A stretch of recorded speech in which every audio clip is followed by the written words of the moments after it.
ഗൾഫിലുണ്ടായിരുന്ന ജോലി ഉപേക്ഷിച്ച് കേരളത്തിൽ ബിസിനസ് ചെയ്യുന്ന യുവ വ്യവസായിയാണിത്. പട്ടാമ്പി തൃത്തല സ്വദേശി ജാഫർ സിദ്ദിഖ്. വ്യവസായിയെ പോലീസിന് അത്ര ഇഷ്ടപ്പെട്ടില്ലെന്ന് തോന്നുന്നു. വ്യവസായിയുടെ പണിയും അത്ര വെടുപ്പല്ല. വിദേശത്ത് നിന്നും മയക്കുമരുന്ന് ഇറക്കുമതി ചെയ്ത വിൽപ്പനയാണ് പണി.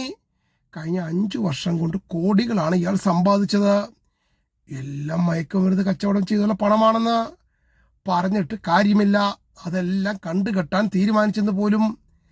കാരണം എന്തോ പുതിയ നിയമമുണ്ടെന്ന് പോലും.